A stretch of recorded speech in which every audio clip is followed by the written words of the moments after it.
Learning to use your Humminbird electronics. Chapter 1 talks about GPS and what GPS means, and that you can use civilian GPS, and unless you have the data mapping data card, you're not going to be able to see what's under the water.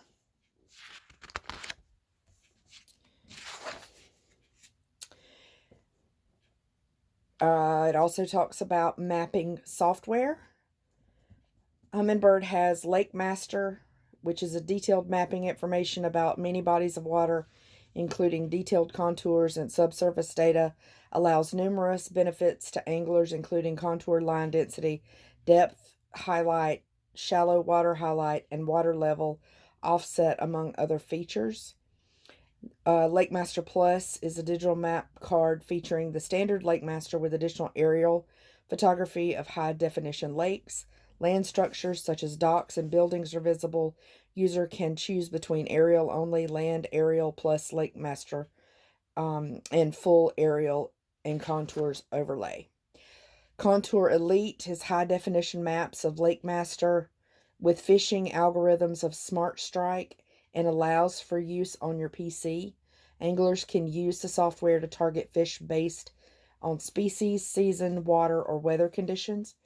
Results can be viewed in 3D. User can print maps, determine distances, import and export waypoints, and much more. And AutoChart allows certain units to create a very detailed map of an area live by driving over the area in your boat. It is recommended to use a zero-line map card in order to save the data. Navionics also offers mapping data. They have Navionics Plus Marine and Lakes. It offers a combined fresh and saltwater data of specific areas in the world. Platinum Plus Marine offers combined fresh and saltwater data of specific areas of the world, in addition to 3D views, satellite overlays, and panoramic photos of marinas and harbors. Hot Maps Platinum offers freshwater data of specific areas of the U.S., in addition to 3D views, satellite overlays, and panoramic photos of marinas and harbors. Navionics provides a web page that allows you to see the data provided online prior to purchasing anything. If you go to navionics.com/USA, it takes you to the main page. Once there, on the headings, click on Chart Viewer. A new page will open and you can go anywhere in the world and zoom in and see the features of most any body of water. In some countries, some information may be limited. Navionics charts are highly respected and in use since 1984. Navionics updates its information regularly. Users can update their cards right from their laptop when they purchase a membership. Unlike some other mapping systems, Navionics does not color the entire body of water. The body of water is white and with black contour lines which are easily read. Shallow water is either light or dark blue in color. The depth at which the water is highlighted may be changed to fit the needs of every user. Understanding the GPS diagnostic view. For years, I overlooked the GPS diagnostic view. I just felt like it was a screen that didn't tell me anything to help me fish better, but I was wrong. The Helix GPS screen can tell you a lot if you are willing to take a little time and learn a bit of technological information.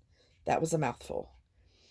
Much of this screen's terms isn't really explained in Humminbird's operations manual.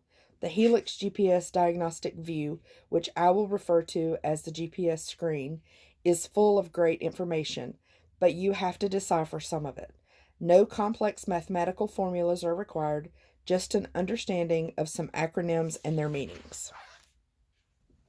The GPS screen is divided into a satellite compass view and then a series of data blocks. Each data block provides key insight to an aspect of the user's unit and location, and most importantly, your estimated position error at that moment. I have included a copy of the screen from the current Helix manual.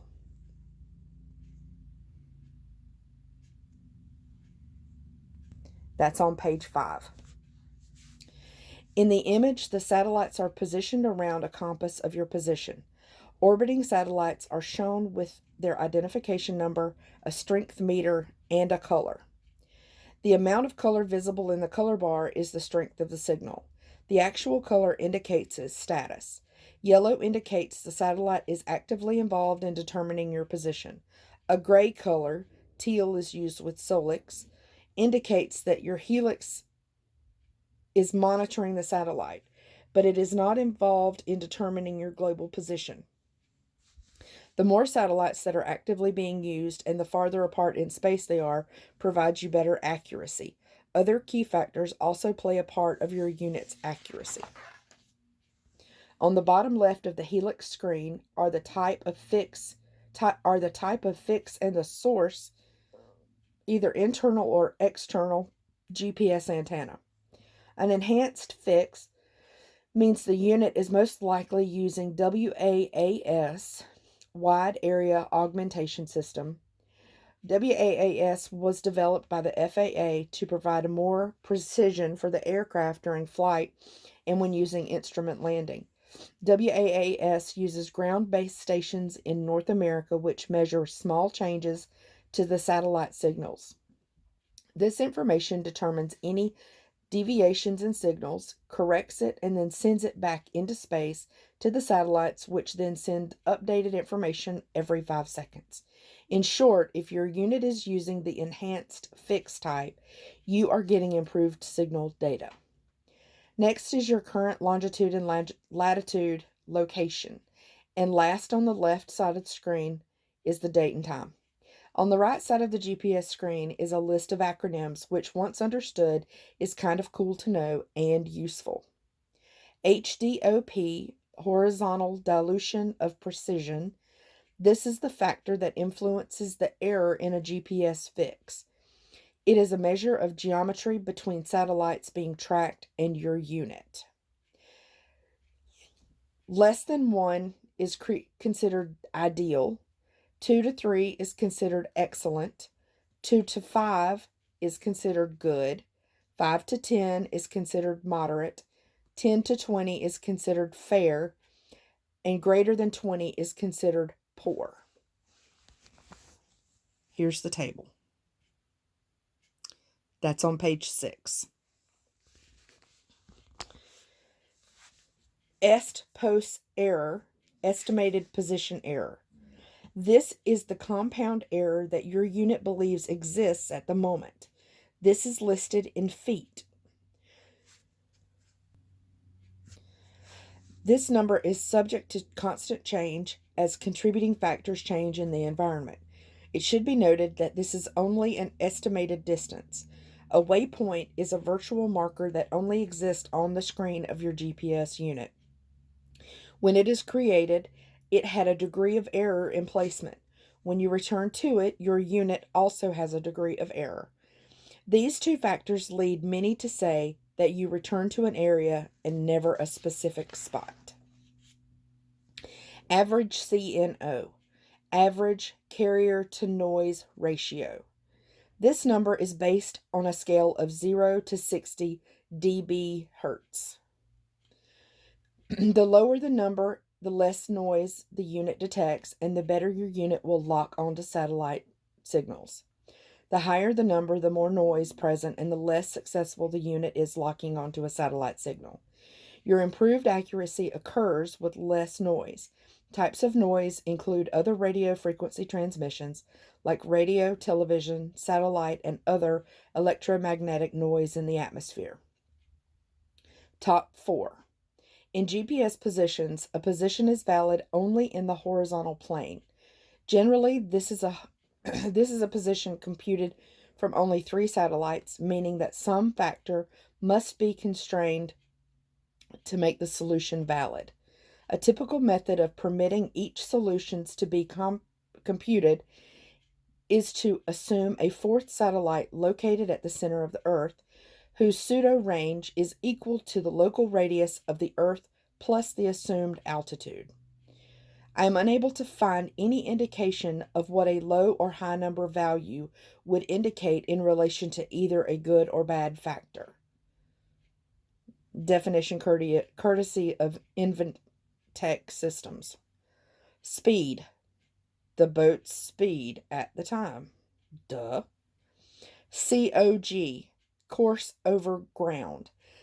This is the boat's course over ground, which means the direction of actual movement. SD card, you know what an SD card is. And chart card, this informs the user of the current chart card being used. Some Humminbird models have 2 slots, others have 1. Moving on.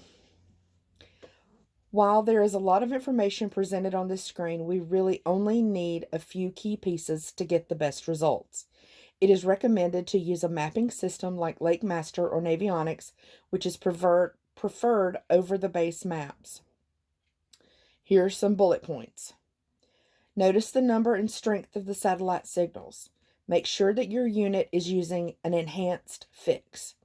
Look at the HDOP number and see that it is less than 1. Look at the average CNO and determine the number between 0 and 60 you have. Look at the est-pos error and determine your estimated position error in feet. It is said that 95% of the time your unit should have an estimate position error of 15 feet or less.